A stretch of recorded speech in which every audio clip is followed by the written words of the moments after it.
በጎጃም ለሁለተኛ ቀን በቀጠለው ውጊያ ተጨማሪ አካባቢዎች በፋኖ ቁጥጥር ስር መግባታቸው ታወቀ። በመቶዎች የሚቆጠሩ የአብይ አህመድ ወታደሮች መማረካቸውንም ያገኘነው መረጃ ያመለክታል። ማንኩሳ በፋኖ እጅ ገብታለች። ጂጋ አብዛኛው ክፍሏ በቁጥጥር ስር ሆኗል። በአብይ አህመድ የድሮንና የከባድ መሳሪያ ጥቃት ንጹሃን መገደላቸው እንደቀጠለ ሆኖ የፋኖ ኃይሎች በአገዛዙ ሰራዊት ላይ እያደረሱ ያሉትም ኪሳራም ተጠናክሮ እየተካሄደ ነው። በጎጃም በበርካታ አካባቢዎች አሁንም ውጊያዎች እየተካሄዱ ነው። ማንኩሳ የመሸገው የአብይ አህመድ ጦር ካምፑን ነቅሎ መውጣቱም ታውቋል። ስለ ቀጠለው የጎጃም ተጋድሎ የአማራ ፋኖ በጎጃም የፖለቲካ ጉዳዮች ኃላፊ አርበኛ በለጠ አብርሃምን አነጋግሬያለሁ። ሰሞኑን በጣም ለየት ያለ በፋኖ በራሱ እቅድ እና በራሱ ታክቲክ እየሄደበት ያለው ውጊያ ነው። የሰሞኑ እንግዲህ ትላንትና ፍኖተ ሰላምን ምን ፈልገው ነው ኦፕሬሽን ሰርተን የምርኮ ማት በቁስም በሰውም አድርገን ወጠናል። ዛሬ ደግሞ እንግዲህ ዲጋ ላይ ከትሞ የነበረ ተስፋ ቢሱ የብርሃኑ ጁላ ግብስብስ ጦር ያለ ዓላማ የሚንቀሳቀሰው ለምን እንደሚኖር እንኳን የማይገባው ጦር ነበር። እሱን ጀግኖቹ የገረመው ወንዳው ልጆችና የአረንዛው ዳሞት ልጆች አሁን በጥምረት ዲጋ ከተማን በቁጥጥራቸው ስር እያረጉት ነው ማለት ነው። የሰሞኑ ውጊያ በጣም ለየት የሚያደርገው ስንት ጥናት ተደርጎ አምስተኛ ክፍለ ጦር በሚገርም ሁኔታ የሚፈልገውን እቅድ እያሳካ ነው ማለት ነው። እንደሰማነው ከሆነ በለጠ ማንኩሳ ከተማ ነጻ መውጣቷን ሰምተን ነበረ። እንደውም ካምፑን ነቅሎ መውጣቱን የተገለጸው የአብይ አህመድ ጦር እንደው እዛም አካባቢ ያለው በጥቅሉ ምን ይመስላል? ማንኩሳ ብቻ ሳይሆን ማንኩሳ በጣም የሚገርመው የሶስተኛ ክፍለ ጦር እና የአምስተኛ ክፍለ ጦር ጥምረት በሚባል ደረጃ በጣም ትላንትናም በዘገባ ላይ ሰሞኑን ለየት የሚለው መናበቦች በተለይ የክፍለ ጦሮች መናበብ በአንድ እስትንፋስ መንግስት ለመከፋፈል የሚጥረውን ሳይሆን የቀጣዩን እቅድ የቀጣያችን ዓላማ የምንሄድበትን አቅጣጫ ግምት ውስጥ ያስገባ እንቅስቃሴ ማድረግ እሱን ተግባራዊ የተደረገበት ማንኩሳ ነው። ማንኩሳ ቲሊሊ በጣም የሚገርም ነበረ እና የማንኩሳው ለየት የሚያደርገው የወጣ ጦር የለም። ትላንትናም ከፍኖተ ሰላምን ሲጠብቅ የነበረው ዙሪያውን ከቦ መከላከያ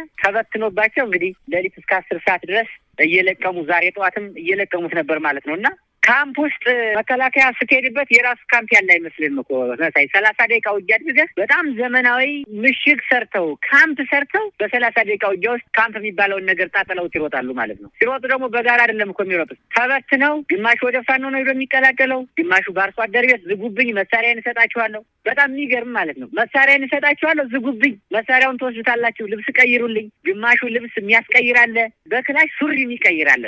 ሱሪ ቀይሩልኝና ክላሽን ውሰዱት የሚል ማለት ነው።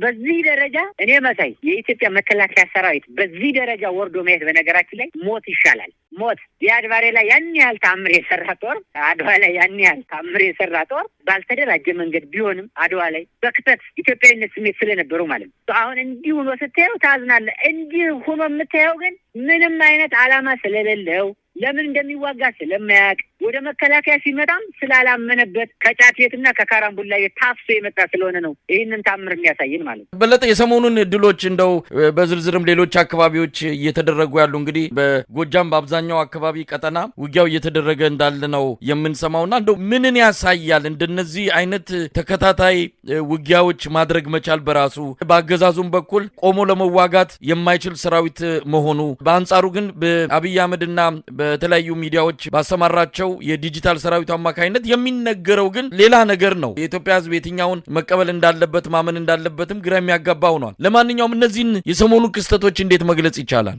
በተለይ የኢትዮጵያ ሕዝብ መከተል ያለበት ግፍን የሚበቀልን ግፍን አልሸከምም ብሎ የተነሳን ሕዝብ መደገፍ አለበት። እውነት በኢትዮጵያ በታሪካችን ግፈኛን ከስር መሰረቱ ነጥለን ግፈኛና ግፍ ነቅለን መጣል አንችልም እኛ ማለት ነው። የኢትዮጵያ ሕዝብ አሁንም ቢሆን እውነት የኢትዮጵያ አባቶቻችን አያቶቻችን ያሳደጉን ኢትዮጵያን በአንድ ሰንደቅ ዓላማ አዘምረው በአንድ እግራችን አቁመው ለአንድነት ስንዘምት ነው። መሳይ ድሮም ብሔር አለ፣ መንግስት የፈጠረው ቋንቋና ብሔር የለም። በነገራችን ላይ ድሮም አለ፣ አሁንም አለ። ግን አሁን እየነገዱበት ያለ አንተ ብሔር ነህ፣ አሁን የተሰጠ መብት ነው፣ አሁን የተሰጠ ቅብጥሴ እያሉ እየከፋፈሉት ያለ ለራሳቸው የኢኮኖሚና የፖለቲካል ፍላጎታቸውን ለማሟላት ነው። የራሳቸውን ቤተሰቦች አስመጭና ላኪ ለማድረግ ሲቀጥል አሜሪካ በዲቪና በትምህርት እድል የሚያገኙትን ሎተሪ እነሱ ግን በስልጣን ዘመናቸው አሜሪካ ውስጥ ወደው በፖለቲካ ጥገኝነት ቤተሰባቸውን ቁጭ እያረጉ ይህንን አድቫንቴጅ ለመክፈት ነው የሚያደርጉት። የሚያደርጉት የኢትዮጵያ ግራ የሚጋባ ማንኛውም ኢትዮጵያዊ ካለ መሬት ላይ ካለው ፋኖ በማንኛውም መንገድ ስልክ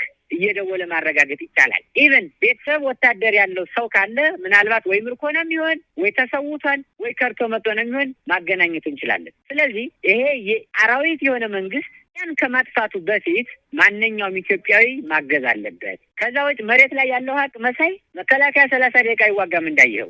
ይህ ደግሞ ምንድነው ድሮ በሎጂስቲክ መንግስት ይበልጥ ነበር ቢያንስ በሎጂስቲክ አሁን ግን በሎጂስቲክም ከሱ በላይ ሆነናል። በሎጂስቲክ ኢቭን የምናገኘው ከመከላከያ ነው፣ ፈንጅ የምናገኘው ከመከላከያ ነው፣ ዲሽቃ የምናገኘው ከመከላከያ ነው። እኛ እኮ 4 ሞርተር አለን። 4 ሞርተር መሳይ መንግስት ራሱ ዋጋውን የሚያውቀው አይመስለኝም። ኖት ኦንሊ የሞርተርን ዋጋ ሳይሆን ቅንቡላውን የሚተኮሰውን ቅንቡላ መንግስት በኢትዮጵያ ብር መንዙር አይነግረን ቢኮዝ በእርዳታ ነው የሚያገኘው ሌላ በምንም አይደለም። ስለዚህ የሰሞኑ ኦፕሬሽን በባለፈው ስል እንደነበር ፋኖ የሚዋጋው በራሱ እቅድ ነው። የመንግስት የመግለጫ ጋጋታ ኖሮ አንገቷን ተቆረጠች በኋላ በጣም ትፈራገጣለች። የመንግስት ያሁኑ ባህሪ ይሄ ነው። አንገቱን ተቆርጧል። አማራ ላይ አንገት ምግርም የለውም። በርግጥ ግን እየተፈራገጠ ነው። ቢኮዝ አዲስ አበባን አስለቀቀ የፖለቲካ ጥገኝነት ቢሉ አንገቱን እስከምትይዘው ድረስ መፈራገጡ አይለቅም። ቢኮዝ በእርዳታ መልክ ያገኘው ገንዘብ አለ። በእርዳታ መልክ ያገኘው የሎጂስቲክ ክምችት አለ። እሱን እስከሚጨርስ ድረስ አፉም እግሩም አያርፍም። አብይ ሰሞኑን ይሄ ኢሉዥን ቅዠት የሚመስል ስልጠና ሲሰጥ የሆነ ሚዲያ ላይ ያየውና በጣም ገረመኝ። አጋጣሚኛ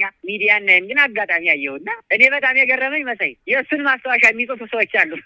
በጣም የሚገርመው የእሱን ማስታወሻ ይጽፋሉ። እንዴ አብይ ማለት እኮ በምን እንደተመረቀ እንኳን የማያውቀው ራሱም የማያውቀው ነገር ግን ደግሞ እነ ዳንኤል ክብረት ለሊት ተኝተው ሲቃዡ የሚያሳያቸውን ሲጽፉለት ወጥቶ በመድረክ የሚናገር ሞንታርቦ የሆነ ሰው ነው። የኢትዮጵያ ሞንታርቦ ይሄ ያሸባሪ ሞንታርቦ የሆነ ሰው እኮ ነው። ስለዚህ እነሱ ሞንታርቦችን ከማዳመጥ መሬት ላይ ያለው የፋኖን ትንቅንቅና ኢትዮጵያ ቀጣይም ተስፋ የምጥልበትን የኢትዮጵያን ሰራዊት የሆነውን ፋኖን መደገፍ አለባቸው። እውነታው ምንድነው? አሁን መሬት ላይ ያለው ግን ፋኖ በአሸናፊነት ላይ ያለ ነው ለማለት ፈልጌ ነው። እንደው በሌሎች አካባቢዎችስ ያለው እንቅስቃሴ ምን ይመስላል? በአጠቃላይ የአብይ አህመድ ሰራዊት ከዚህ በኋላ እንደዚህ አይነት መጠነ ሰፊ ሽንፈትና የሰራዊት መክዳት፣ እጅ መስጠት፣ መደምሰስ እነዚህ ሁሉ ሰራዊቱ በአካባቢው እድሜው በጣም አጭር እንደሆነ የሚያመላክቱ ናቸው። ምናልባት ምን እያደረጋችሁ ነው እናንተ? እነዚህ ይሄን ነገር ትርጉም ወዳለው ወደፊት ሊያራምድ ወደሚችል አዲስ ምዕራፍስ መውሰድ አይቻልም ወይ? በጣም ትክክል ነው መሳይ። ወደ አዲስ ምዕራፍ እየወሰድነው ነው። ለምሳሌኛ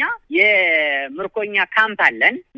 ከዳተኞችን ያው ከርተው ሲመጡ መንግስት እንጃባ እኛ ኢትዮጵያዊ ነን፣ ኢትዮጵያዊ ወንድሞቻችን አንገልም፣ ነገም እኛ ስንሞት እንዲህ ነው የምታደርጉን ብለው የመጡ ወንድሞቻችንን ከቤተሰቦቻቸው ጋር እያገናኘን እየላክናቸው ነው። ሞሳይ እንግዲህ ፋኖ እንደ መንግስት በብድር አያመጣም ወይ ደግሞ ነጋዴዎችን ግብር ጥሎ አይሰበስብም። ነገር ግን በራሳችን ለምንን በራሳችን ትራንስፖርት ቤተሰቦቻቸው ድረስ እያገናኛቸው ነው። ለዚህ ደግሞ ማሳያዎች በቁጥር ደረጃ አሁን መግለጽ ባልችልም በርካታ ቁጥር ያላቸው ሰዎች ከደቡብ፣ ከኦሮሚያ፣ ከቢሻንጉል፣ ከአፋር ከሁሉም የመጡ ወንድሞቻችን ከጋምቤላ አስረክበናል። ከትግራይ የመጡ ወንድሞቻችንን ከእስር ቤት ሳይቀር አስፈትተን ለቀናቸዋል። በጣም የሚገርመው መሳይ ሻለቃዎች፣ የኦሮሚያ ሻለቃዎች አሉ እኛ ጋር። እንዳውም እንዋጋለን እዚህ አቅማችንን ተጠቅመን ይህንን የኦሮሞን ህዝብ በኦሮሞ ህዝብ ስም ተሸጉጦ የሚበላን ከሃዲ የኦሮሞን ህዝብ ከኢትዮጵያ ህዝብ ለመነጠል በሚያደርገው ትግል አብረን እንታገላለን የሚሉ የኦሮሚያ ሻለቃዎች አሉ። የኦሮሚያ ሻምበል መሪዎች አሉ ማለት ነው። እነዚህን የከዱትን ሰዎች በፍላጎታቸው ወደ ቤተሰቦቻቸው መቀላቀል የሚፈልጉትን ወደ ቤተሰቦቻቸው ተቀላቅለው ቀጣይ እያደራጁ የፋኖን ዓላማና ራዕይ እንዲያሳፉ በየሄዱበት ተልእኮ እየሰጠን እየላክናቸው ነው። ውጤት ያየንባቸውም አሉ። ለምሳሌ ቤኒሻንጉል ጉሙዝ፣ ደቡብ፣ ኦሮሚያም አንዳንድ ቦታዎች ላይ ያስቀመጥናቸው ሰዎች አሉ። እየተደዋወልን ነው። ትግራይ በጣም ለውጥ አመጣንበታል። በነገራችን ላይ ትግራይ ማለት ሶማሌ ክልል ምርኮኞችን ስልጠና እንሰጣቸዋለን። ምንድነው የሚሏቸው መሳይ? እጃቸውን ከሰጣችሁ ከርታችሁ ከሄዳችሁ ፋኖ እጃቸውን ቆራርጦ እግራቸውን ቆራርጦ ነው የሚጥላችሁ እያሉ እነሱ የሰሩትን ቪዲዮ ያሳዩዋቸዋል። ቪዲዮ ማለት ነው ፋኖ ሲቆራረጥ እያሉ የአሜሪካን ይሄ ፊልም ያሳዩዋቸዋል ለእነዚህ ልጆች። ቢኮዝ ምንም ያውቁት ነገር የለም። እዚህ መጥተው ገላቸውን አጥበን ልብስ ቀይረን ስልክ ገዝተን ስንሰጣቸው የሚያለቅሱ አሉ። ይህንን ምንድን ነው እኛ የምናደርገው? ትግሉ መነሻው ይሄ በደል ሞት ያንገበገበው የአማራ ብሔር ይሁን እንጂ መዳረሻችን ግን የኢትዮጵያ ህዝቦች አቃፊ የሆነ ጭቁን የኢትዮጵያ ተበዳይ ህዝቦች አቃፊ የሆነ ትግል ስለሆነ ትርጉም ያለው አደረጃጀት እየሰራን ነው ማለት ነው። አሁን ከያዝናቸው የምርኮኞች ውስጥ በመላው ብሔር ውስጥ ያለ ስብጥር ነው ማለት ነው። ስለዚህ ይህንን ትልቅ ስራ እየሰራንበት ነው። ምናልባትም ቀጣይ በሚዲያም የምንገልጸው ይሆናል። እነሱም በየሄዱበት ትኩረት እንዳይደረግባቸውና አፈና እንዳይበዛባቸው እነሱን የሚናገሩትን ዓላማቸውን፣ እቅዳቸውን አሁን ማሳወቅ አንፈልግም። ነገር ግን ትርጉም ወዳለው አደረጃጀት ፈጥረን በእያንዳንዱ ክልል የኛን መዋቅር ማቋቋም እንፈልጋለን ለማለት ፈልጌ ነው።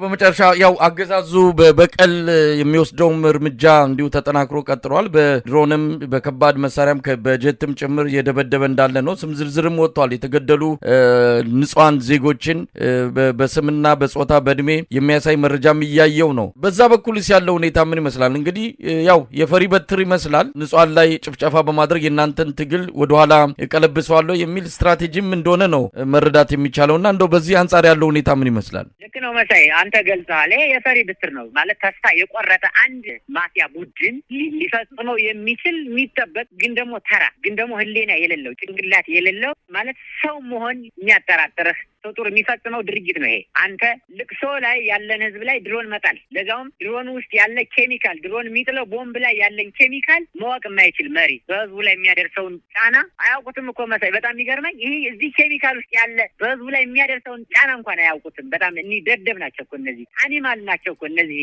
በጣም እንዲያውም አኒማል በጣም ይቅርታ ቃሉን ስለተጠቀምኩት አኒማልማ በራሱ አንደበት ይግባባል እኮ። ለምሳሌ አንድ በሬ ሙቶ ካየ ጓጉሮ ነው የሚሄድ። በቃ ጓጉሮ አላልፍም ብሎ ወይ ደግሞ በዛ ውስጥ አትነዳኝም ብሎ ተገዶ ነው የሚሄደው። አራዊት አንድ አንበሳ የሞተውን ጓደኛውን ትቶት አይሄድም። እነዚህ አኒማል ማለት በጣም ይቅርታ ከዛ በታች የሞቱ ናቸው። አንድ መሳይ አረዘምኩብህ እንጂ አንድ የኔ ቢጤ ያበደ ማለት እንደዚህ ያበደ ሰው የተናገረው ፍልስፍና ልንገርህማ። አንድ ጽምባንሳ የሞተ ፈረስ ሲበላ ያይና ያበደ ሰው ምን ይላል መሰለ? እኔ ከዚህ ጥንባንሳ ከሞተው ፈረስ ጋር ልውደቅና እኔን የሚበላይ ከሆነ ከሞተው ፈረስ ጋር እኩል ነኝ ማለት፣ ነገር ግን ደግሞ እኔን ሳይበላ ይሄ ጥንባንሳ ቶይ ከሄደ ከሞተው በታች ነኝ ማለት ነው ብሎ ከሞተው ፈረስ ጋር ይተኛል። ሰውዬ ሲተኛ በጣም የሚገርመው ሰው ስለሆነ ያ ጥንባንሳ ትቶት ይሮጣል። ሶይድ ምንድን ያለ ለካ እኔ ከሞተው ፈረስ በታች ነኝ ማለት ነው። ጥንባንሳው እንኳን ትቶኝ ሄደ አለ። እናቢ ማለት ከሞቱ እንስሶች በታች ናቸው። በልቅሶኛ ላይ የሚጥሉ በምስኪን አርሶ አደር ላይ ድሮን የሚጥሉ ቴክኖሎጂ ጣሊያን እንኳን ተጠቀመውን የሞርዝ ቦምብ የሚጥሉ በዚህ ግን የሚሸማቀቅና ተስፋ የሚቆርጥ ሰው የለም። ይሄ የባሰ የአማራን ሕዝብ ያጠናክረዋል። የአማራን ሕዝብ ታሪክ ማወቅ ግድ ነው። የአማራ ሕዝብ ወንድሙን ገለህበት የወንድሙን ደም ሳይመልስ ቁጭ የሚል ማህበረሰብ አይደለም። የአማራን ታሪክ ማወቅ ያስፈልጋል። አባቱን ገለህበት የአባቱን ደም ሳይመልስ ልጁ አይቆምም። ነገር ግን እናብይ እንደገና ለእኛ ትልቅ የፖለቲካ ስራ እየሰሩልን ነው። ቢኮዝ ይጨፈጭፋችኋል፣ ይገላችኋል፣ በእስካቫተር ይቀብራችኋል እያልን እኛ ሳያውቁ ስንናገር የነበረው ህዝብ አሁን ቤቱ ድረስ ድሮን እየመታው ነው። ቤቱ ድረስ ዙ23 እየመታው ነው። ቤቱን በሞርተር እየመታው ነው። አሁን የአማራ ህዝብ ሙሉ 100% ንቅናቄ ውስጥ ነው። ኖሮንሊ ህዝቡ ብቻ ሳይሆን ይሄ ሆዳም የነበረ ካቢኔ እየወጣ ነው። ለምሳሌ እኔ ካለሁበት ገረመው እንደው ብርጌድ 5 ሚሊሾች ከርተው ወጥተዋል። መሳይ ሰሞኑን አምስቱ ሚሊሾች ግን የነገሩን እያለቀሱ ነው። ስልካችን ተጠርንፎ ታስረን በእግር ብረት ታስረን ሚሊሻ አምኖ ገብቷል ብለን እንድናገር ብቻ እንጂ ውጊያ እንኳን አያስገቡንም አያምኑንም ያሉት እና መንግስት የሚባለው ሳይሆን ይሄ አሸባሪው ቡድን የመጨረሻ የሽንፈት ምልክቱ ዋና መገለጫ የሆነውን ባንኩም ታንኩም በጀ ነው ብሎ መፈራገጥ አብዝቷል። ነገር ግን ኦፕሬሽን ሲጀመር ግን እንዳየው ነው በ30 ደቂቃ ውስጥ የዞን መናገሻ የምንቆጣጠርበት፣ 1 ሰዓት ባልሞላ ውስጥ ባህር ዳር ገብተን የምንወጣበት፣ 1 ሰዓት ባልሞላ ውስጥ ደብረ ማርቆስ ገብተን የምንወጣበት ቦታ ነው እና አቅም የለውም። ምናልባት ከዚህ በላይ ደግሞ እየተጠናከርነ የኢትዮጵያ ሕዝብ የሚጠብቀንን ዓላማ እናሳካለን የሚል እምነት ነው ያለኝ። በጣም አመሰግናለሁ በለጠ። አመሰግናለሁ መሳይ። በጣም በርታለን። አይዞን።